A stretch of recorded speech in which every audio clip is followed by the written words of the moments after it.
Thanks again, everyone, for joining us. I'm guessing everyone has already attended a session, so you kind of already know what Travel Week is and what we're doing. But we really, planned this event wanting to bring our hotel community and our hotel partners together and educate them about our business and really give them a forum to kind of connect on a larger level. We really believe that the hotels in our selection are the foundation of our mission. You represent the very best in the world of hospitality, and it's really the goal of our team to work with you as closely as possible to achieve our mission. So my name is Nikki Wiesenfeld. I am a Global Strategic Partnerships Manager here at Tablet and the Michelin Guide. I am based in Portland, Oregon, where it's very early and very dark. But I'm excited to be with you here today to chat a little bit more about our Northern European markets and that region. We did have a couple of sessions earlier this week about our main sort of overall trends and data insights for 2023 and kind of what we're expecting for 2024. But we wanted to dig in a little bit more to different regions of the world and hopefully give you even more detailed, granular data and some takeaways to kind of help you learn more about how your markets are performing on Tablet and the Michelin Guide. I'm here with my colleague Marie-France Perel, and I'm going to talk a little bit about 2023, and then she's going to talk a little bit about what we're expecting for 2024. Absolutely. Yes. Hello, everyone. So as I said, our goals today are just to recap 2023 performance for Northern European markets. And we have a few key takeaways from this data that we wanted to share. We also want to talk about what to expect in 2024. And of course, as our hotels always want to know, we want to talk about how you can stand out and get more bookings and how we can boost performance as well. So 2023, Northern Europe, overall, it's good news. Our markets in Northern Europe continued seeing strong performance that we saw in 2022. Obviously, there was sort of the revenge travel or the rebound travel that kind of came surging back post-pandemic once European markets were fully open and international travel was kind of opened up and people were vaccinated and felt more comfortable to travel internationally. And, there was much less uncertainty about closures, regulations, things like that. And so that was kind of the story of 2022. And there was some uncertainty about how 2023 would look with, of course, some geopolitical instability and wars and inflation, of course, across the US and Europe. But we did still see fairly strong performance in 2023, just sort of proves or shows that 2022 was not necessarily just a rebound or a fluke. As we'll talk about a little bit, the majority of our customers who travel to Europe are based in the US, and so the region definitely benefited from a strong dollar or advantageous exchange rates. And of course, we all know that rates are very high, as I said, with inflation and also just due to the market. But that still did not deter demand. And also, we found that bookings were mostly concentrated in major cities, major cultural capitals. So those are kind of the main points, the highlights. So as I said, we think that 2023 saw such strong demand, such strong search interest, that it really does kind of show that the rebound travel we saw in 2022 was not a fluke. So searches surged. That's a hard two words to say together. 44% compared to 2019, which is huge. It really shows that interest. People who are planning their trips and really looking at Europe as their top destination. So looking a little bit more at conversion rates, moving on to conversion rates, due to this huge increase in searches, conversion rates have remained flat year over year, and they do still trail 2019. That might seem like a bad thing, but because searches were so much higher, 44% higher over 2019, it's actually it's not as dire as it might seem from this graph. The region is still performing well. As I said, we've seen international travel, intercontinental travel drive volume to this region. We know that some aviation analysis shows that U.S. airlines increased transatlantic capacity by 22% this year. And we also have not seen a decline in the share of international bookings made. It's really stayed on par with 2022, or sorry, intercontinental bookings made. And this makes sense because the vast majority of these long haul travelers are coming from the U.S. They're capitalizing on a strong dollar. They're planning these big trips, and they're still wanting to go to Europe.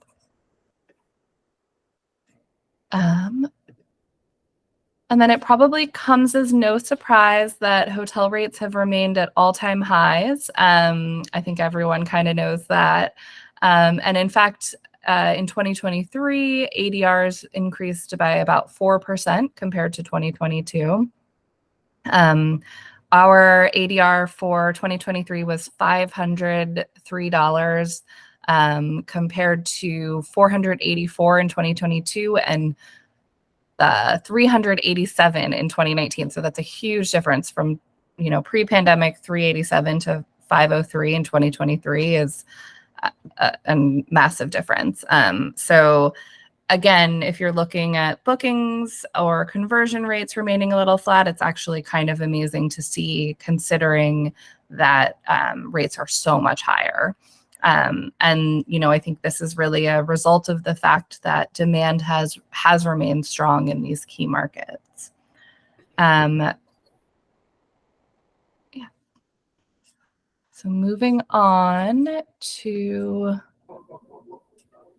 talking about length of stay. So as I mentioned a minute ago, the majority of travel to Europe has been long haul intercontinental travelers. And because of that, average length of stays are longer.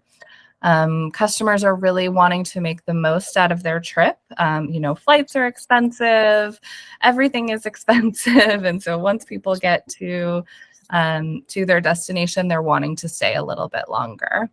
And so this is kind of, we'll talk about this in a sec, but we also know that travelers are working remote even more. So they're sometimes extending their trips to work remotely.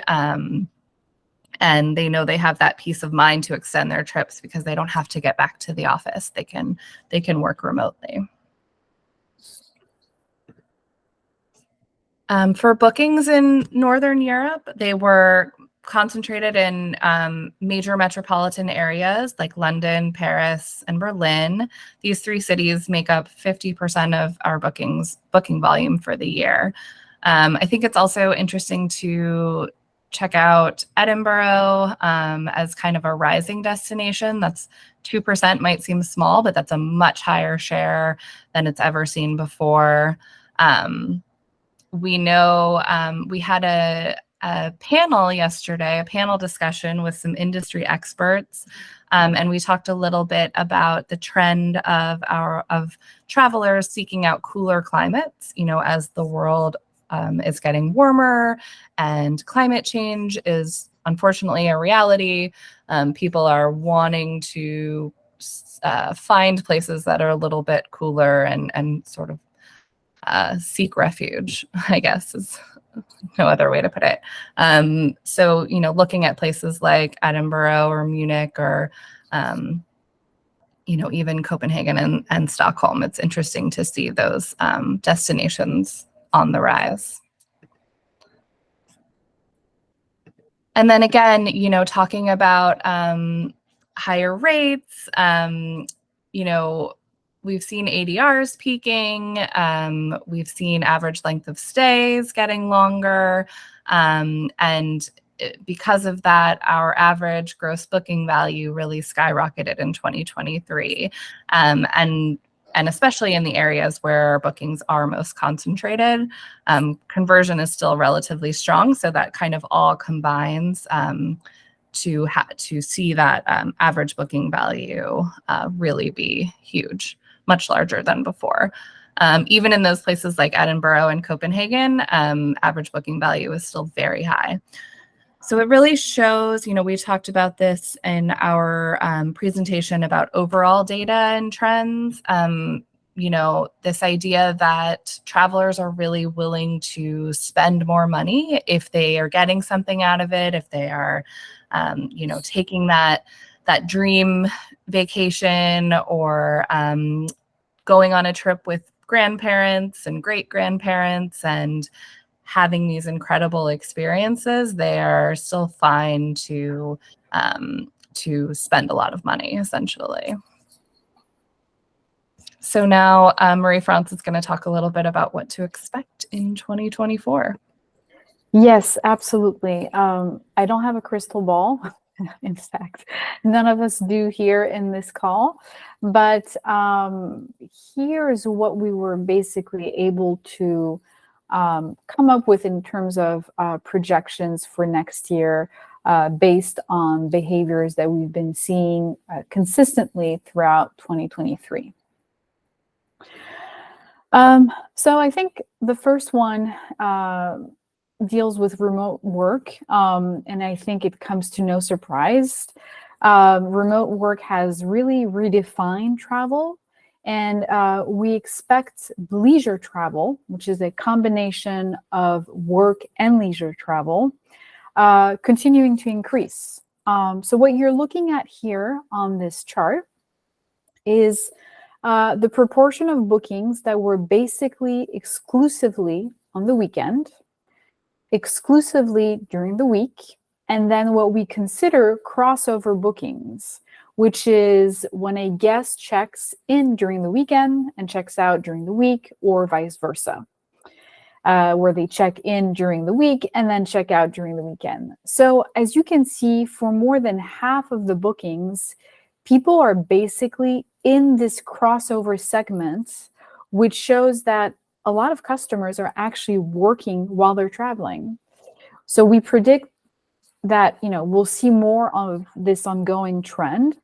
But I do want to emphasize something. It's not because I'm, putting this out there that it necessarily means that business travel is completely canceled. In fact, yesterday in our chat with, or let me just backtrack 1 second. I don't want to say that business travel is canceled, nor is it necessarily cannibalizing business travel either. We were chatting yesterday in this industry expert roundtable about business travel coming back, specifically in cities like,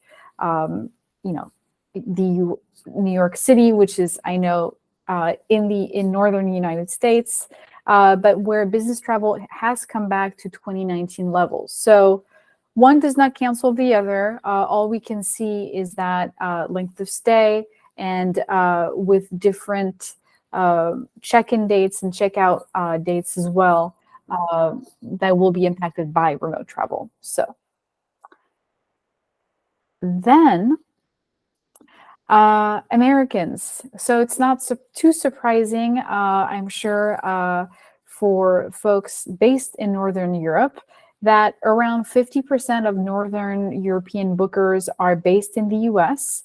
And we certainly don't anticipate this to change based on the currency exchange rate working in favor of US travelers.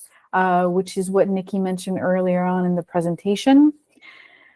Also, as we've learned from previous webinar sessions this week, with higher rates comes this frame of mind of wanting more for what you pay, especially when you're dealing with super high average daily rates.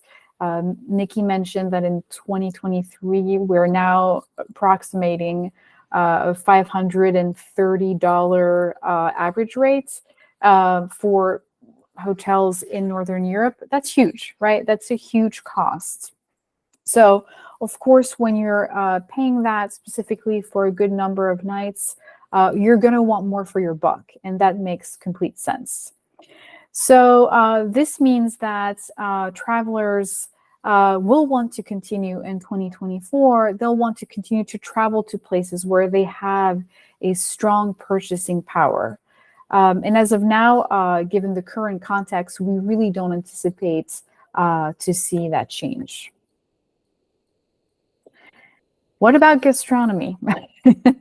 I think it's very appropriate since we are the Michelin Guide. We absolutely have to talk about gastronomy. But even if we were not the Michelin Guide, it is a trend that we foresee in 2024.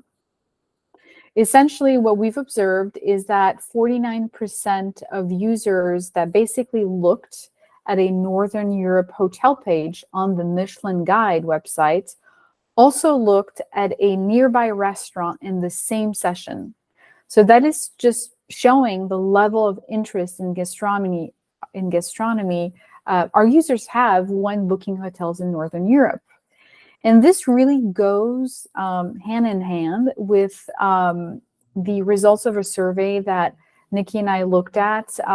It was produced by American Express, and it's a 2023 survey, where it was said that food-driven travel is growing in popularity among young travelers.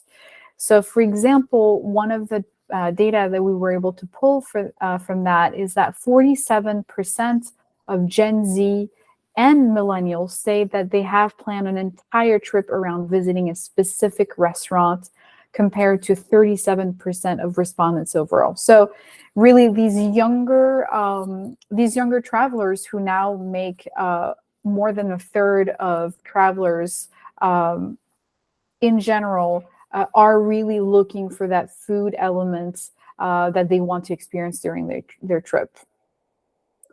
So obviously we always love to hear, as I said earlier on at Michelin, that travelers are interested in gastronomy, and this is really also what sets us apart from the rest of other online booking channels, because today a user can go onto our website and find the selection for both hotels and restaurants in one place. Here's something else that we're seeing that we anticipate for 2024. So currently for Northern Europe, we're seeing these cities increase the most in searches. Not super surprising, and we really don't anticipate that to change in the future because of these other trends that are popping up, which is basically Google Trend searches show us that there is a major interest in sports and music tourism. So this slide right here helps you take a look at what users are searching when they are looking at hotels. And as you can see, the searches show us that many users are searching for actual venues where concerts and sports events are being held at, which of course, are usually located in metropolitan areas, which is why obviously we would continue to see an uptick in interest in metropolitan areas in Northern Europe. Now, of course, we cannot speak of Northern Europe without mentioning all of the multiple, I should say, sports and music events happening in 2024 in Northern Europe. So here on this slide, I mean, it's pretty self-explanatory, but it's a list of events that are happening in your region next year that will for sure be popular. I mean, you know, 2024 is even more so meaningful in that way because we have 2 events that only happen every 4 years, the Olympics and the European Championships. It goes without saying that sports and music travel allows travelers to immerse themselves in different cultures while indulging in their love of music or sports. So we can never sort of forget that. And I did want to add something because we don't, I think, talk about it enough in the industry. But we were able to pull the data about global sports tourism. And it's estimated that basically in 2022, it generated $589 billion in the world. And so we're expecting to reach a growth rate of approximately 20% by 2030. So sports tourism is not going away, and it's certainly not going away in 2024. And Europe is actually the largest sports tourism market in the world, accounting for approximately 40% in revenue. The other thing I wanted to call out, and it may seem silly, but I think it's absolutely worth a mention. We added here, I'm sorry, on this slide, we're mentioning the Eras Tour. And for those of you who are not familiar with the Eras Tour, Taylor Swift, this global superstar singer, has planned a good number of dates in Northern Europe, tour dates, I'm sorry, in 2024. And for context purposes, which is why she's mentioned here, so she also had concert dates this year in 2023. So it boosted the US economy by $4.6 billion. So that's massive. And we certainly anticipate a lot of traffic coming into Northern Europe because of the Eras Tour and generating, obviously, a major increase in some of these metropolitan cities that we just mentioned. I think too, just to jump in here, talking before about advantageous exchange rates, I think there are a lot of people who are coming specifically from the US to travel to the Eras Tour, or maybe, soccer championships, because it might be actually less expensive for them to go to Europe to see a concert or an event than it would be to try to see it in the US, which is it's counterintuitive, but that's how it is right now. Yep. No, you're absolutely correct. I think it's a very valid point to make. 100%, especially when you're dealing with a ticket that sometimes can go up to $1,000 per ticket. So of course you're going to want to get make the most out of your trip one way or another. Exactly. Yeah. So to recap, there's been a lot, but ultimately what to remember for 2024 based on the slides that we just went through: leisure, this combination of business travel and leisure, it will continue to be on the rise in 2024. With a strong dollar, international travel to Northern Europe is in no way dying down. It will remain very strong. Gastronomy and food will remain, obviously, the #1 growth catalyst. And then, of course, sports and music tourism will continue to be on the rise given all of the upcoming events. I did want to say, because it is on the slide, and this is also something that we mentioned in one of our earlier webinars, we did leave TV tourism here for a specific purpose. Because this next generation, I should say, of travelers is highly influenced by social media and pop culture. So in the American Express survey that we mentioned earlier, 70% of Gen Z and millennial respondents agree that they have been inspired to visit a destination after seeing it featured in a TV show, news source, or a movie. And this applies to Northern Europe because I think of shows like Emily in Paris, which absolutely drove a lot of, which absolutely drove many Gen Z and millennials to travel to Paris. As well as The Crown, which is a show on Netflix, which drove also a lot of traffic to London.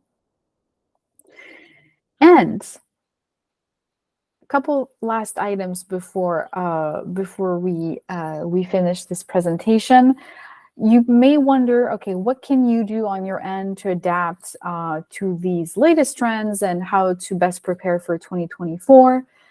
It's pretty straightforward. This slide probably looks familiar if you've attended previous webinars, and that's okay. We're happy to just repeat a couple items that are essential for you to follow.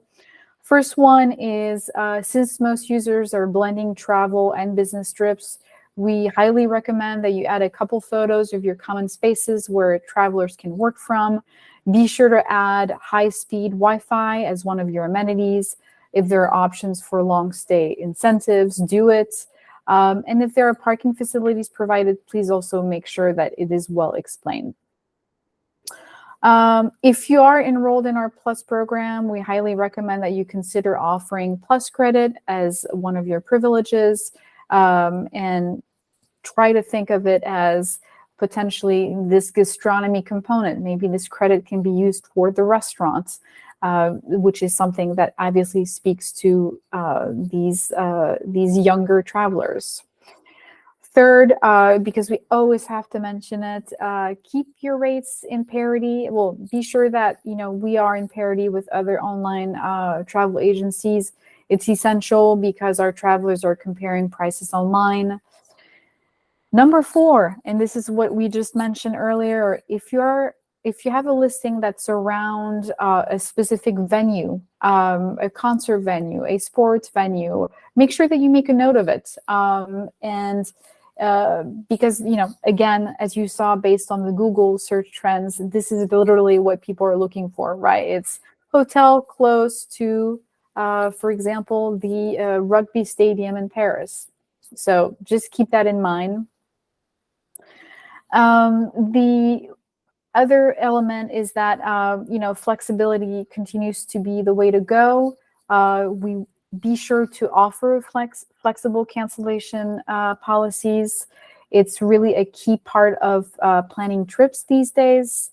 Again, I'm sorry, we don't want to bombard you with too much data, but 55% of customers said that they would like to have no plans in stone prior to traveling in 2024 so that they can remain flexible. So keep in mind, millennials and Gen Zs are seeking for flexibility, I'm sorry.